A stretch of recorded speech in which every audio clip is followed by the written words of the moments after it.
Drogas, dinero y mujeres. Conoce las historias de los jefes de cárteles más poderosos basados en hechos y testimonios reales.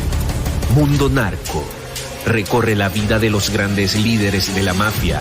Descubre las causas que los motivaron a volverse delincuentes, cometer sus crímenes, tejer una red de complicidades alrededor del mundo y amasar grandes fortunas gracias a la venta de drogas y otros delitos.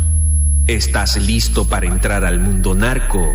Prepárate para un viaje a las entrañas del crimen organizado. Mundo Narco. Bienvenidas y bienvenidos a Mundo Narco, un espacio donde recorreremos la vida de los grandes líderes de la mafia, las causas que los motivaron a volverse delincuentes, cometer sus crímenes, tejer una red de complicidades alrededor del mundo y amasar grandes fortunas gracias a la venta de droga y otros delitos. Este es un verdadero viaje a las entrañas del crimen organizado. Y como cada episodio, me complace presentar a mi colega y amigo Jesús Lemus Barajas, periodista mexicano y autor de varios libros acerca del narcotráfico y sus nexos con esta flamante clase política y empresarial en México. Querido Jesús, ¿cómo estás? Buen día. ¿Qué tal, mi querido José Luis? Siempre un gusto, un placer saludarte, siempre con el honroso placer de poder colaborar contigo aquí en Mundo Narco. Y por supuesto vamos a platicar de lo más recóndito que se da dentro de la mafia mexicana.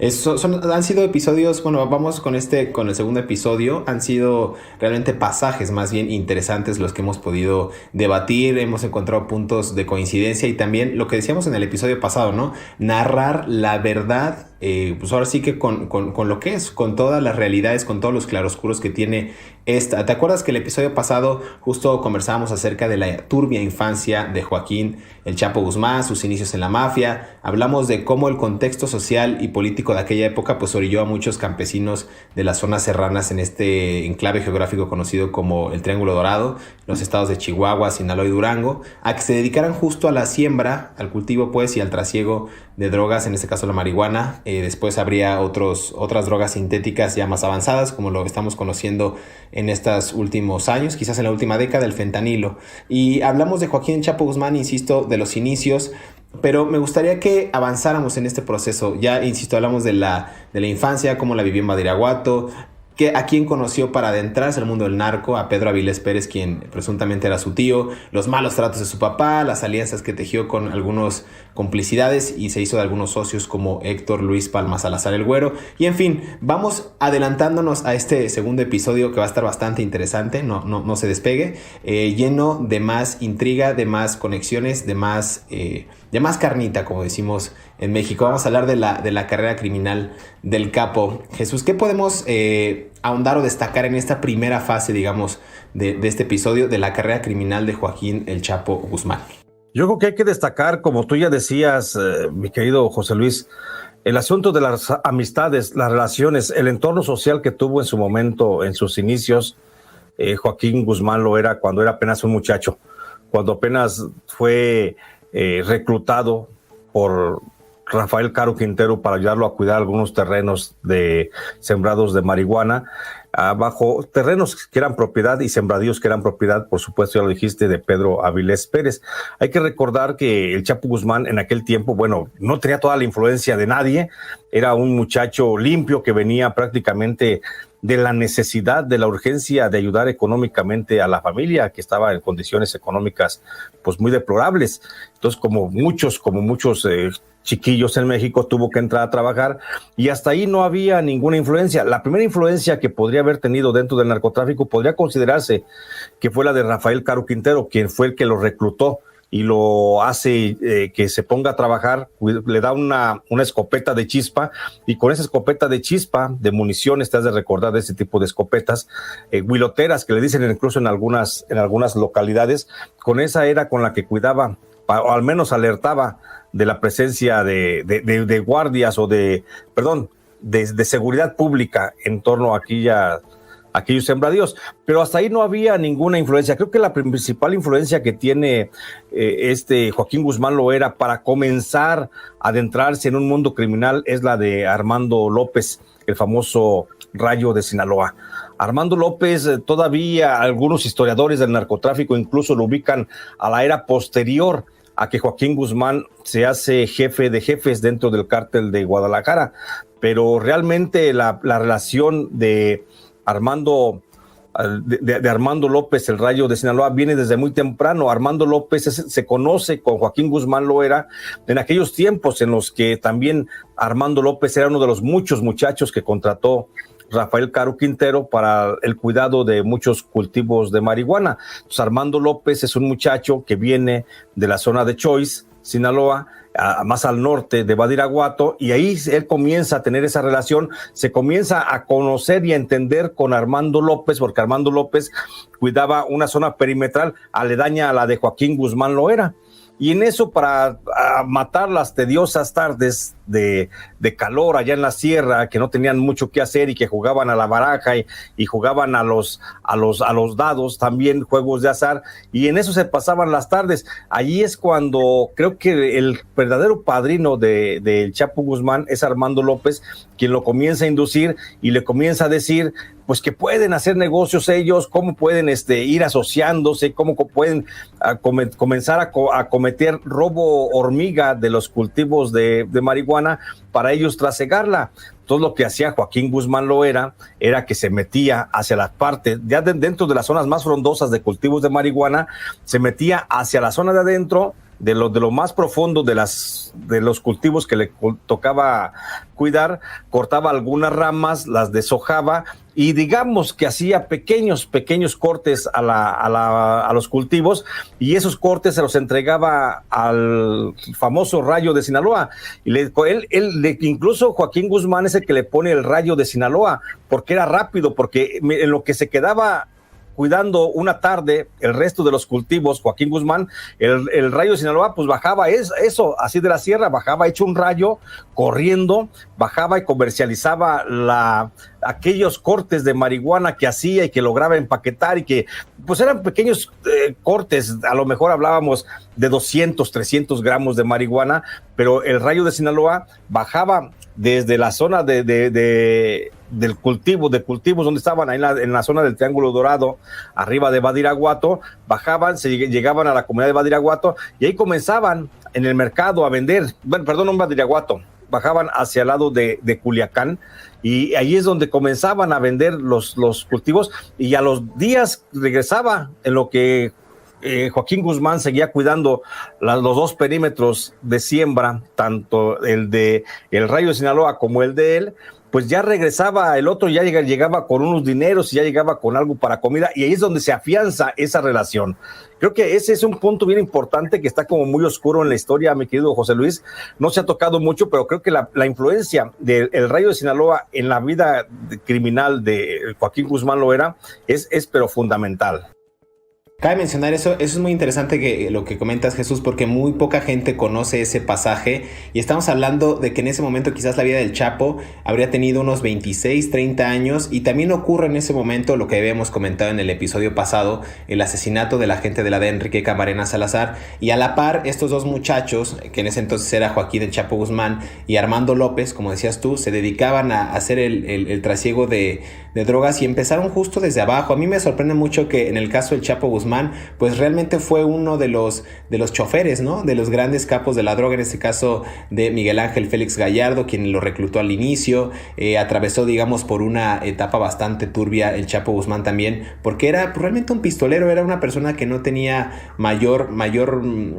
cabida o mayor poder dentro del entonces cártel de Guadalajara. Y justo cuando detienen, más adelante hablaremos de ello, al Chapo Guzmán por primera vez en 1993, nada más para retomar el caso de Armando López, él dijo que era como un hermano para él. O sea, él realmente encontró en este personaje un cómplice, un confidente que lo adentró al mundo de las drogas, y bueno, lamentablemente tuvo un final trágico que desató, digamos, por primera vez esta guerra, estas matanzas que se conocerían después y que irían increciendo en la República Mexicana, cuando justo los hermanos Arellano Félix, quienes eran, digamos,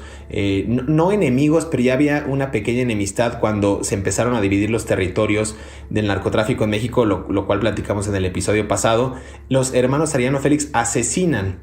Armando López a este mejor amigo del Chapo, y es ahí cuando se declara, digamos, unas matanzas más álgidas, momentos duros para el narcotráfico en México y para el país, evidentemente para la sociedad, y es ahí cuando empiezan estos atentados, Jesús, contra el Chapo Guzmán. Entra también al quite este personaje del que hablaremos, Héctor Palma Salazar, el Güero, quien, según la historia y según los antecedentes, es el principal ejecutor o el autor, digamos, de las narcomatanzas. Y vamos a hablar también de este ataque sangriento de la discoteca Cristina en Puerto Vallarta, que también se le atribuye a Palma Salazar y el Chapo Guzmán. Y empieza, insisto, a raíz de esta conexión. Recordemos que el Chapo, proveniente de una comunidad pobre, que lo orillaron a esta pizca de amapola, al cultivo de marihuana, crece con la ayuda de Pedro Avilés Pérez, empieza a hacer conexiones, tenía una familia pues, bastante disfuncional, se adentra en el mundo de las drogas. Hablamos de que Armando López fue uno de los impulsores, pero también trabajaba como chofer de Miguel Ángel Félix Gallardo. Todo apuntó a que el Chapo fuera creciendo dentro de la organización. Nada más déjame hacer una pausa, Jesús, para que escuchemos este bloque que preparamos para la gente que está escuchando Mundo Narco, los secretos de la mafia, y regresamos porque esta historia se pone cada vez más interesante. No se despeguen. Bueno, pues el narcotráfico ya es una cultura que viene de los antepasados a nivel mundial. El narcotráfico no depende de una persona, sino que depende de muchísimas personas. Después del asesinato del narcotraficante colombiano Pablo Escobar Gaviria a manos de fuerzas militares, el mexicano Joaquín Guzmán Loera, mejor conocido como El Chapo, se convirtió en el capo de las drogas más poderoso y temido del mundo. Hasta principios de la década de los 90, El Chapo se posicionó en el mundo del AMPA, ocupando la ciudad de Guadalajara como su centro de negocios. Allí operó empresas fantasmas, prestanombres y cooptó a empleados gubernamentales para acumular poder, independizarse del cartel y consolidar su propia organización, la de Sinaloa. Sin embargo, con una carrera criminal en ascenso, el hombre de baja estatura y bigote pronunciado fue capturado por primera vez en junio de 1993 en la ciudad de Guatemala. Al ser extraditado a México, el Chapo fue acusado de 3 sentencias por asociación delictiva y cohecho, una pena que alcanzaba los 20 años y 9 meses de prisión. De haber permanecido en la cárcel, el Chapo Guzmán habría sido liberado en el año 2013. Sin embargo, no quiso acatar las normas. Él no estaba hecho para seguir las reglas. No lo hizo de niño, no lo haría tampoco de adulto. El 19 de enero del 2001, el Chapo se fugó de la penal del Puente Grande, Jalisco, en el que permanecía desde 1995. Las investigaciones desvelaron las corruptelas del sistema penitenciario mexicano y también se descubrieron los lujos y excesos que Guzmán Loera gozaba en las cárceles de máxima seguridad. Los años posteriores serían cruciales para el capo sinaloense, pues según informes de inteligencia, el cartel de Sinaloa viviría sus mejores años de bonanza con la ayuda de Ismael Zambada García el Mayo y Juan José Esparragosa Moreno el Azul. Los negocios del Chapo llegaron a ser tan rentables que la prestigiosa revista Forbes calculó su fortuna en $1,000 millones y lo catalogó como uno de los hombres más ricos del mundo.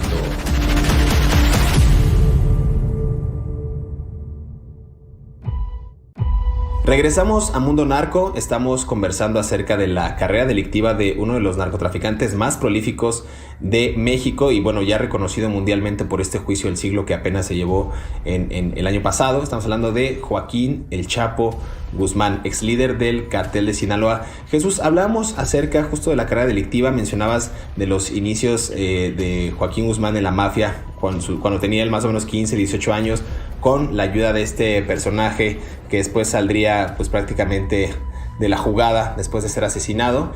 Pero hablamos también de que él empezó como pistolero, como chofer y después como pistolero de Miguel Ángel Félix Gallardo. Es decir, él desde muy pequeño parece que infancia era destino porque siempre estuvo predispuesto a tener pues una carrera criminal, aunque él nunca supo, yo creo que nunca se imaginó que iba a ser inclusive reconocido por la revista Forbes, recuerdas, en el número 701 como los millonarios, como los hombres más ricos, como los hombres más millonarios del planeta. Claro.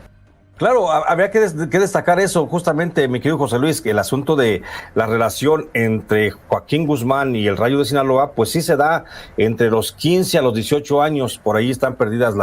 las fechas, 15 a 18 años, es cuando se entabla esa relación entre el Chapo Guzmán y el Rayo de Sinaloa. Y después habría de venir el surgimiento, cuando el Chapo Guzmán tiene 20 años,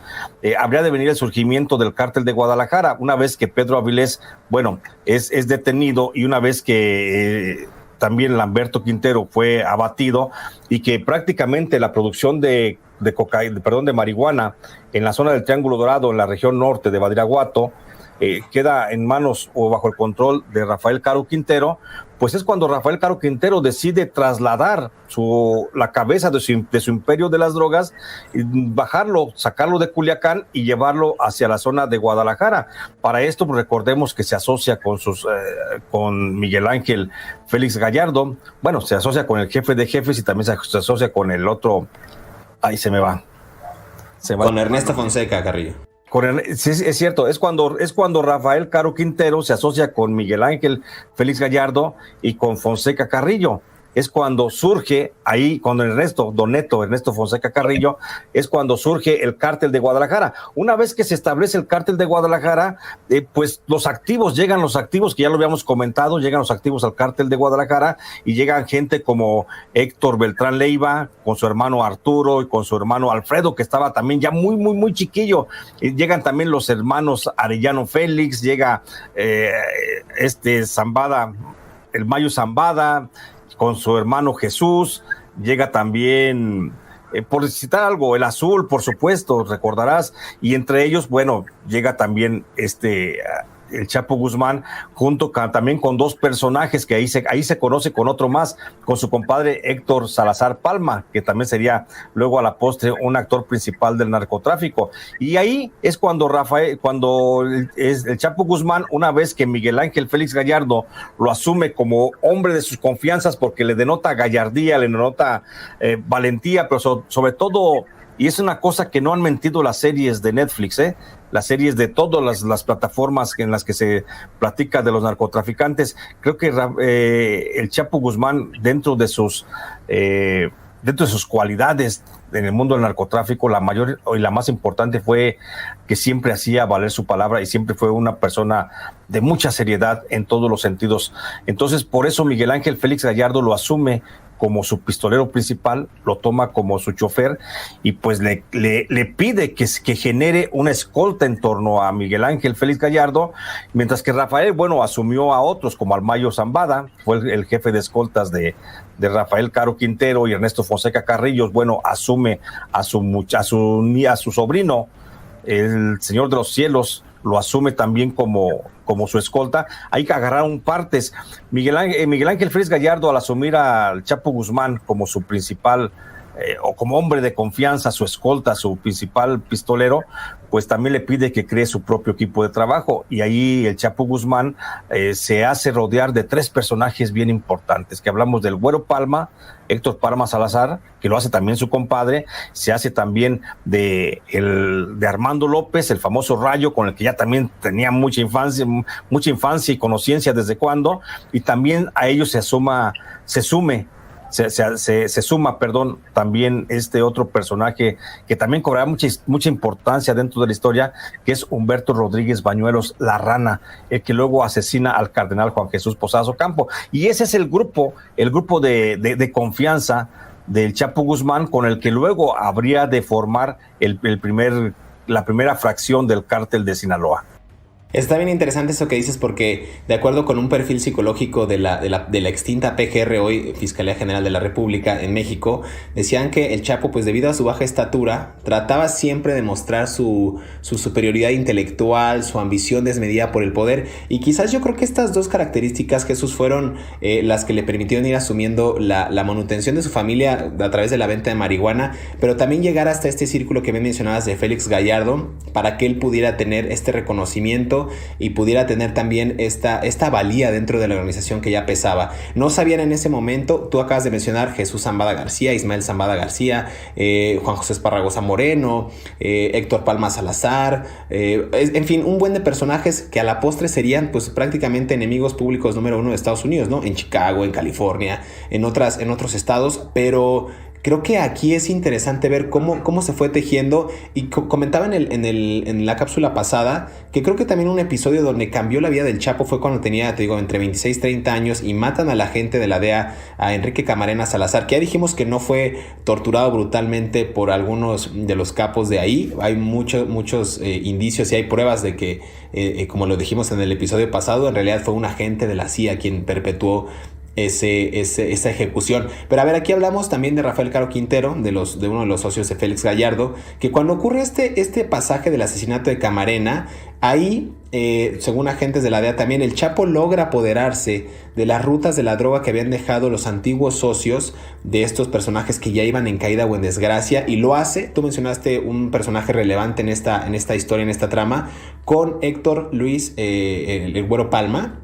que me parece interesante ver cómo van cayendo las cabezas del narcotráfico, las principales que en ese momento eran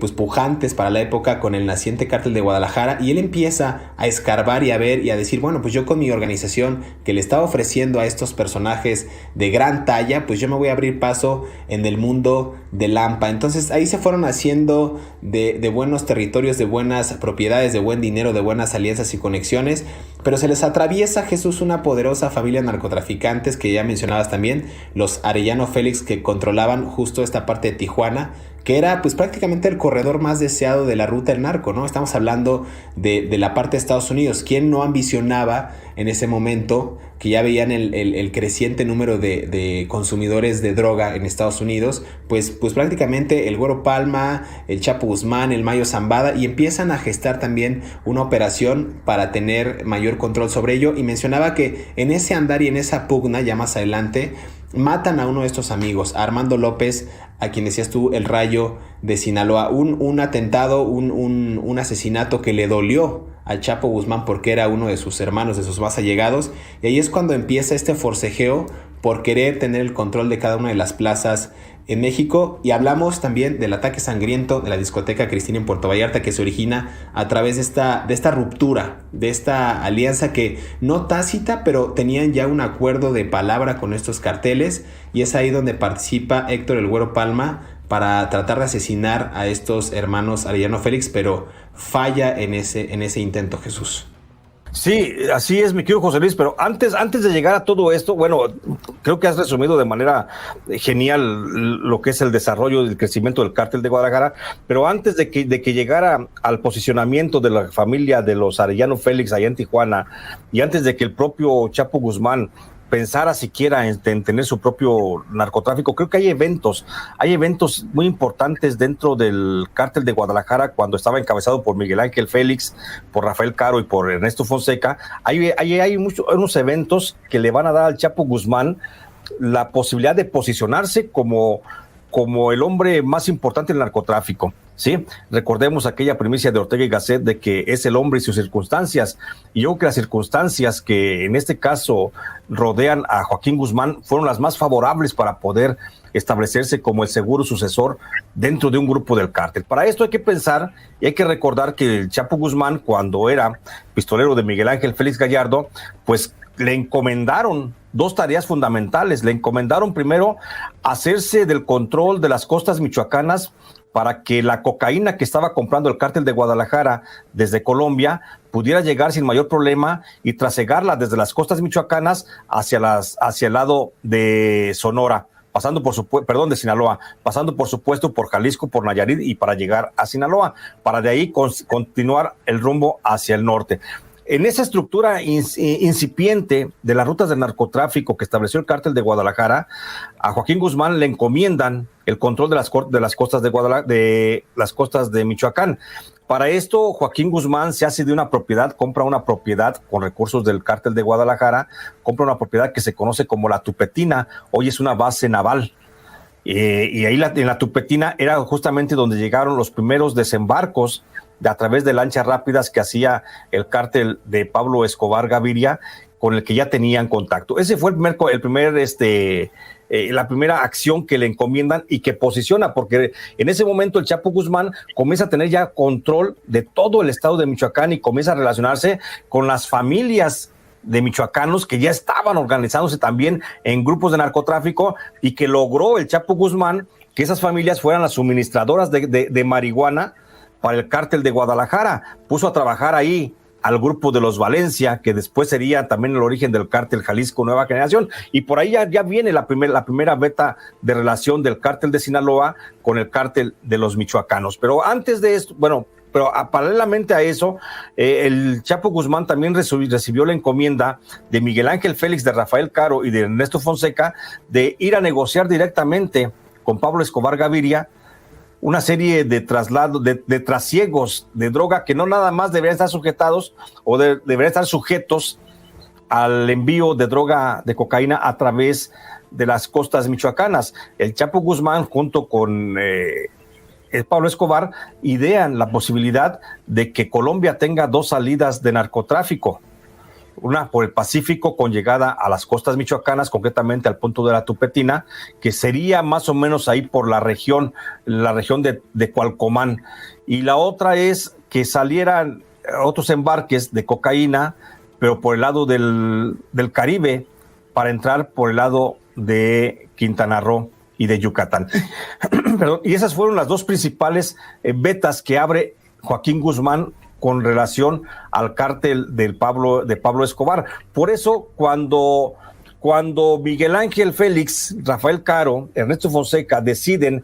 que ha llegado el momento de seccionar el cártel de Guadalajara, porque se estaban dando dentro, como tú bien decías, una serie de conflictos violentos, de choques por los hermanos Arellano Félix, que estaban peleando porque eran muy posesivos, eran muy territoriales en ese momento. Bueno, siempre han sido muy territoriales y muy violentos. Comenzaban a confrontarse con el grupo de Sinaloa, porque no querían al grupo de Sinaloa por una cuestión de territorialidad, de un pleito del norte contra los del sur. Entonces no querían los hermanos Arellano Félix, ni a los Beltrán Leiva, ni a nadie que estuviera dentro del grupo de Mayo Zambada, del Chapo Guzmán, de Rafael Caro Quintero, y comienza ese pleito. Por eso dice Miguel Ángel Félix Gallardo, cuando platica con Rafael y con Neto, que no quieren que se dé una matanza entre ellos, y deciden separar el cártel de Guadalajara, hacerlo en fracciones. Y ahí es cuando Rafael Caro Quintero, viendo por los intereses de Sinaloa, de su grupo Sinaloa, decide que el Chapo Guzmán, junto con el Mayo Zambada, con Jesús Zambada, con el Azul también, y con el Güero Palma, con Humberto Rodríguez Bañuelos, se asienten en la zona de Culiacán, y que ahí se establezca el cártel de Sinaloa. Así es como nace el cártel de Sinaloa. Por su parte, Miguel Ángel Félix Gallardo protege a sus sobrinos y los cuida, a los Arellano Félix, y a ellos les entrega como control único la zona de Tijuana, y es cuando nace el cártel de Tijuana. Por su parte, Ernesto Fonseca Carrillo, protegiendo también a su sobrino Amado Carrillo Fuentes, decide sacarlo de la zona y dice: tú te vas para la región del norte de Chihuahua, y es cuando nace justamente el cártel de Juárez. Después dicen: ¿a quién le vamos a dejar el control del cártel de Guadalajara? Y pues lo dejan a Nacho Coronel, que a final de cuentas era un hombre leal a los tres caballeros del cártel de Guadalajara, a Miguel Ángel, a Rafael y a Don Neto. Por eso se queda Nacho Coronel con la zona de Guadalajara, porque además Nacho Coronel, por las gestiones que ya había hecho el Chapo Guzmán con relación a la familia michoacana, con relación a los grupos de Michoacán, Nacho Coronel ya tenía una estricta relación con el grupo de los Valencia, y el grupo de los Valencia, ya de los michoacanos, ya había dotado de un personaje que servía como jefe de sicarios a Nacho Coronel, que se llamaba un muchacho incipiente que iba saliendo apenas ahí, imberbe apenas en el mundo del narcotráfico, que se llama Nemesio Oseguera. Y Nemesio Oseguera es cuando comienza a trabajar junto con Nacho Coronel, y es cuando después ya lo platicaremos en un capítulo más adelante, el surgimiento de este cártel Jalisco Nueva Generación. Pero a lo que voy, el Chapo Guzmán es el padre de toda esta formación de grupos, y hasta ahí hay que resaltar dos cosas importantes. El Chapo Guzmán mantenía una relación estrecha, amistosa, solidaria con el grupo de los Beltrán Leiva, que luego surge de ahí el cártel de los hermanos Beltrán Leiva, con Héctor, con Arturo y con Alfredo, tenía una estrecha relación. También tenía una muy estrecha relación, pues justamente con Vicente y con Amado Carrillo Fuentes, los sobrinos de Don Neto, que son los que forman el cártel de Sinaloa, y tenía esa relación con los únicos que estaba distanciado, y de ahí vamos para pasar al tema de la discoteca de allá de Vallarta, pues hay discoteca Cristín. Ahí hasta ahí la disputa era únicamente con el cártel de los Arellano Félix, y se acentúa esa disputa con el cártel porque justamente Armando López, el Rayo de Sinaloa, se enamoró de Enedina Félix Arellano, la hermana de los hermanos Arellano Félix. De ese amorío, bueno, pues surge esa disputa porque Armando López le informa al Chapo Guzmán que quiere casarse con Enedina. Enedina le informa a sus hermanos que quiere casarse con el Rayo de Sinaloa porque estaban locamente enamorados. Y era un amor pasional, de acuerdo a las palabras que en su momento me dijo Humberto Rodríguez Bañuelos, la Rana, cuando lo conocí y platicamos de este tema dentro de la cárcel de Puente Grande. Era un amor pasional que se veía y se desbordaba en todo momento, decía él. Entonces, los hermanos Arellano Félix eran territoriales, eran celosos y le impiden ese matrimonio a su hermana Enedina y le asesinan a Armando López, el Rayo de Sinaloa. Eso es lo que hace que el Chapo Guzmán sienta esa muerte, pues prácticamente en su familia, porque era su hermano, y por eso rompe, y ahí se da el rompimiento y la declaración de muerte entre los Arellano Félix y el grupo de Joaquín Guzmán, que luego terminaría con el intento de asesinato que se da en la discoteca Cristín. Jesús, muy interesante este episodio, muy interesante este pasaje de cómo vamos narrando la actividad criminal del Chapo, cómo fueron las conexiones. Me parece que el Chapo Guzmán, no es que hagamos una apología o que estemos venerándolo, pero él hace una especie de escuela y empieza la formación de capos de la droga que hoy día pues son algunos, en el caso por ejemplo de Nemesio Ceguera, a través de la conexión de Nacho Coronel, siguen siendo capos que están buscados por la autoridad mexicana y estadounidense, y son capos que han formado nuevas vías, nuevos rutas de trasiego, nuevas formas también de llegar a nuevos mercados, no solamente en México, en Estados Unidos, en Asia, en Europa, y hemos tocado muchos de estos ángulos, de estos temas. Déjame ir nada más a una pausa para seguir hablando acerca de Joaquín El Chapo Guzmán, su carrera delictiva, aquí en Mundo Narco, los secretos de la mafia. Oiga, me dice mi sobrino que usted tiene 6 y que si se le pagan 2.5, usted pone esas 6 allá en Guaya. Y en el punto de lo pongo le doy seguridad hasta que arranque. Mire, le voy a comprar 2 y le vamos a dejar las propiedades de Simón ahí al frente y por todo lo demás. Nosotros somos 2 socios y quiere mandar aquí un secretario suyo para que vea con quién está hablando. Mi compadre y yo somos socios. Los socios claves de Joaquín El Chapo Guzmán. Ismael Zambada García, El Mayo. Considerado el actual líder del cartel de Sinaloa, El Mayo Zambada fue el principal socio del Chapo Guzmán. Junto con el capo sinaloense expandieron su negocio de blanquear activos a través de empresas mineras, gasolineras, hoteles y hasta inmobiliarias. El Mayo y el Chapo invirtieron hasta en la crianza de avestruces, revela un informe de la Oficina del Control de Bienes de Extranjeros, la OFAB.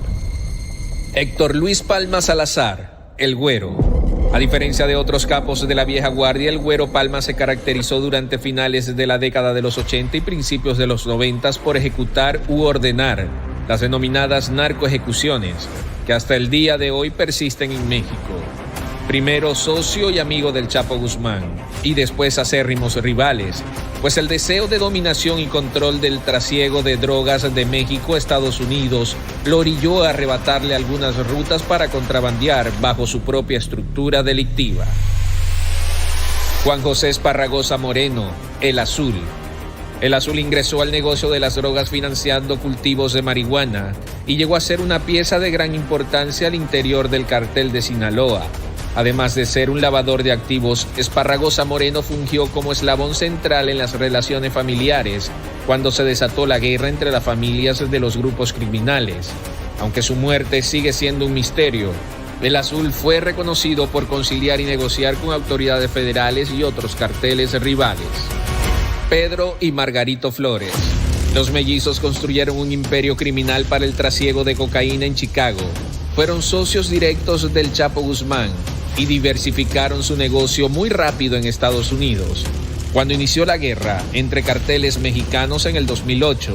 los hermanos Flores contactaron a las autoridades norteamericanas para cooperar a través de las operaciones encubiertas de la DEA.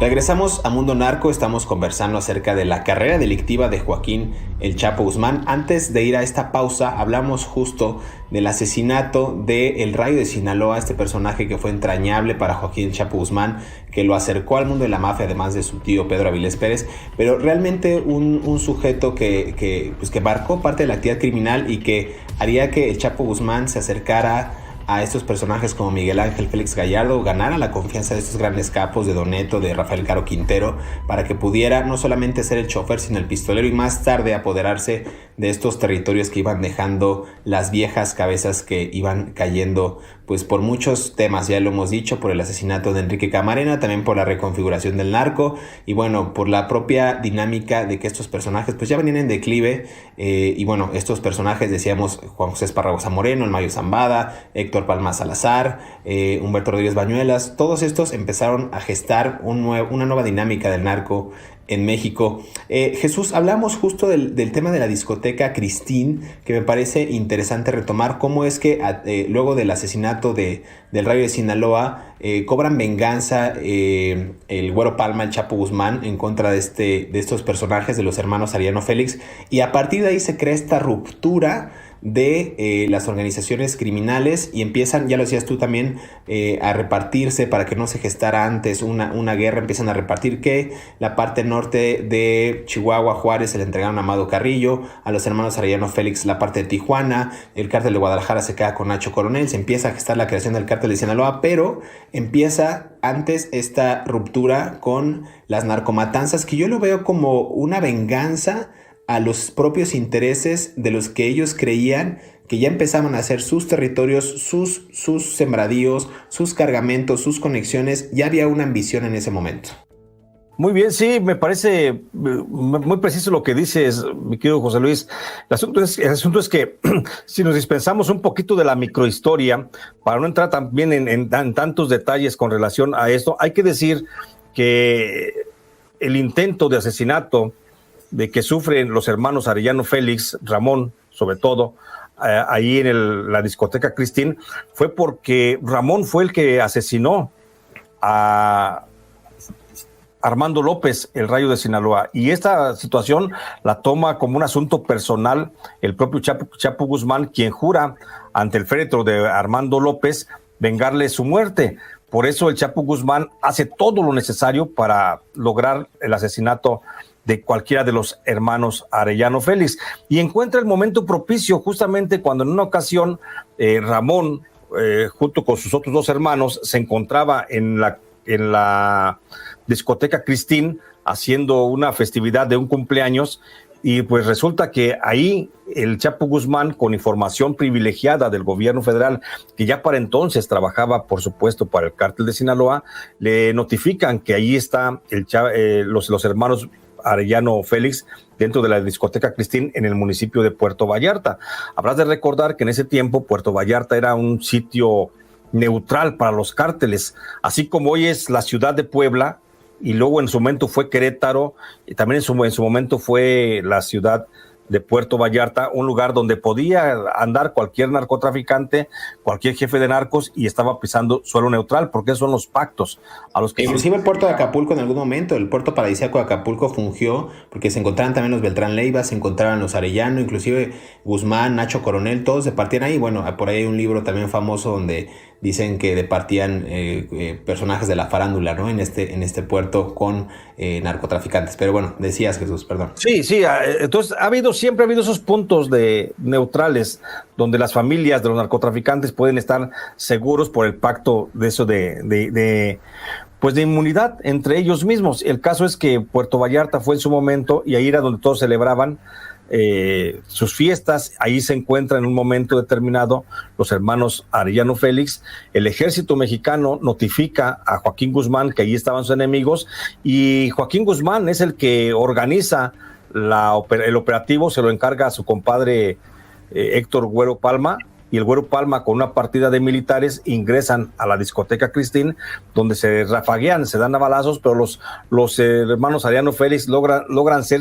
sacados por la parte de atrás y se dan a la fuga. Este encontronazo pues no deja más que una situación que, por un lado, el gobierno federal, que ya en ese tiempo pues ya estaba viendo cómo se estaban dando de golpes los narcotraficantes, con una guerra abierta entre ellos, pues también buscaba de alguna forma la pacificación. Por eso el gobierno federal, con el secretario ya de gobierno,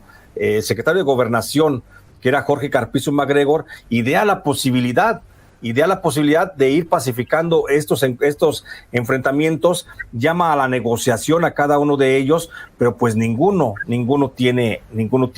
control. Después buscan, para romper ese pacto de impunidad y de relación que había entre el gobierno y narcotraficantes, buscan incriminar con actos públicos y notorios a algunos de los principales cabezas de cárteles para poder justificar su detención. Así es como se planea la detención del cártel de los Arellano, al menos de las cabezas de los Arellano Félix y del Chapo Guzmán. En este contexto hay que recordar que corría 1992, déjame irme un poquito para atrás, 1992, en Chiapas se estaba generando un movimiento de insurgencia de los grupos armados, estaban surgiendo los zapatistas, con el obispo se llama Samuel, se me olvida el nombre. Samuel Ruiz. Se estaba dando el surgimiento de los grupos en Chiapas con el apoyo del obispo Samuel Ruiz, y entonces pues estaban buscando cómo armarse el grupo de los zapatistas del EZLN. Y el padre Samuel Ruiz hizo contacto con el obispo que estaba en aquel tiempo de Tijuana, que era el padre Juan Jesús Posadas Ocampo, y Juan Jesús Posadas Ocampo es el que comienza a suministrar las armas al Ejército Zapatista de Liberación Nacional a través del cártel de los Arellano Félix. Eso motiva para que el secretario de Gobernación, que era Jorge Carpizo MacGregor, le hiciera un llamado a el padre Jesús Posadas Ocampo y le dijera que se frenara en ese momento, que no siguiera bajando armas desde Tijuana hasta Chiapas, y que si no se iba a ver en la necesidad de una detención preventiva sobre su persona. El padre Juan Jesús Posadas Ocampo, altanero y peleonero, porque era un bravucón, como era, lo empujó y le mentó la madre al secretario de Gobernación, Jorge Carpizo, y ahí es cuando Jorge Carpizo decide matar 3 pájaros de un tiro, decide establecer una orden de captura sobre los hermanos Arellano Félix, decide lograr la detención del Chapo Guzmán y decide, por decisión presidencial, ejecutar al cardenal Juan Jesús Posadas Ocampo. Para esto, el secretario de Gobernación le instruye a uno de sus mejores hombres, que era el director de la Dirección Federal de Seguridad, le instruye que organice el asesinato de Juan Jesús Posadas Ocampo, y le ordena a un excomandante, a un comandante de la Policía Judicial de Sinaloa, que se llama Humberto Rodríguez Bañuelos, que trabajaba para el Chapo Guzmán y a veces trabajaba para el cártel de los Arellano Félix, le instruye para que sea el ejecutor del cardenal Juan Jesús Posadas Ocampo. Así, Humberto Rodríguez Bañuelos diseña el plan y decide asesinar a Juan Jesús Posadas Ocampo en el aeropuerto de la ciudad de Guadalajara, en el estacionamiento.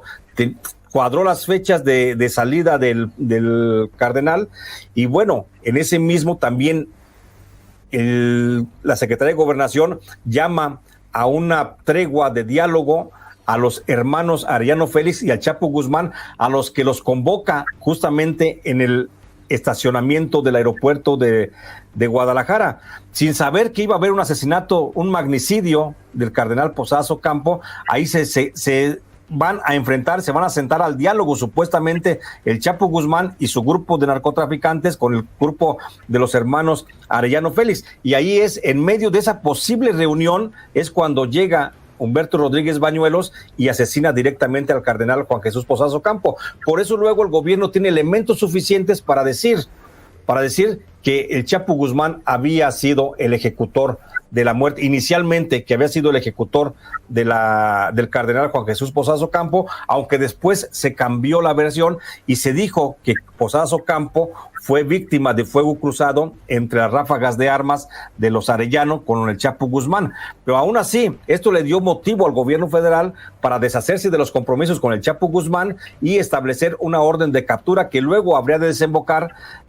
Recordemos que al cardenal Posadas Ocampo lo asesinan el 25 de mayo, si mal no recuerdo, de 1993. Y al Chapo Guzmán lo detienen un 9 de junio allá en Guatemala, 9 de junio de 1993, apenas 15 días después del asesinato. Por eso va la captura del Chapo Guzmán.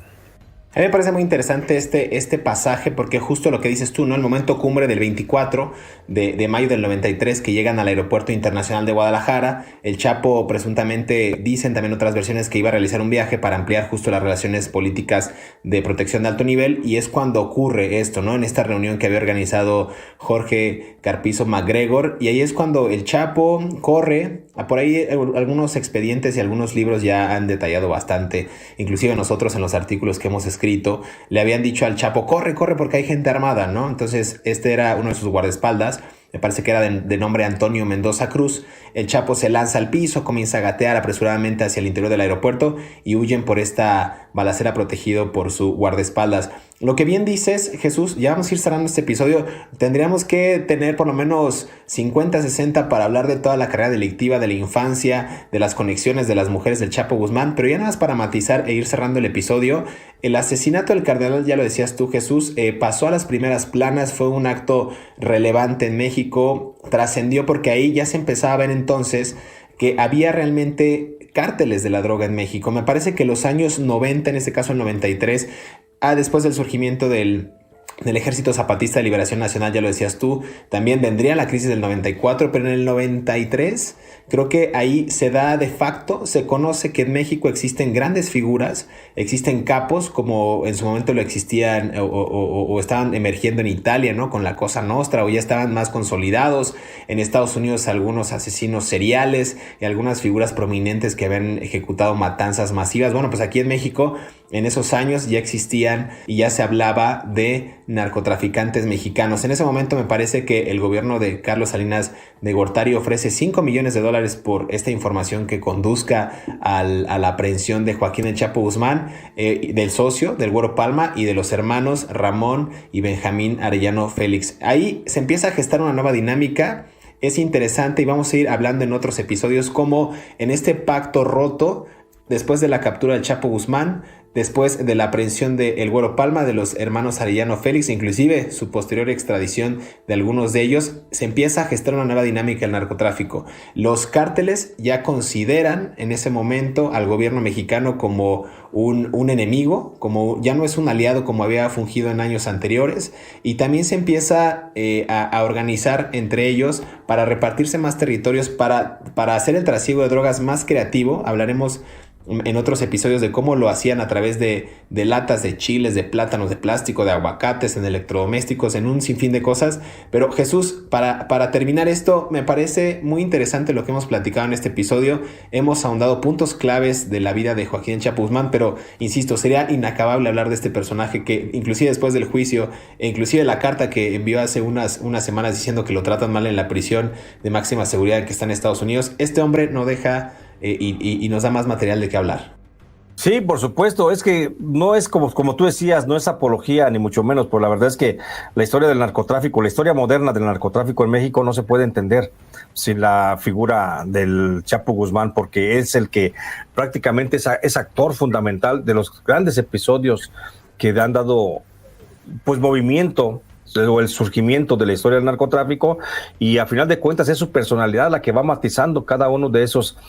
aspectos de la historia. Entonces creo que sí, tendríamos que hacer una enciclopedia No miento, no miento si te digo que tendría que ser una enciclopedia para establecer puntualmente desde lo que rodeó en torno a cada situación y cuál fue la decisión del Chapo Guzmán, de la que sin duda alguna, te digo,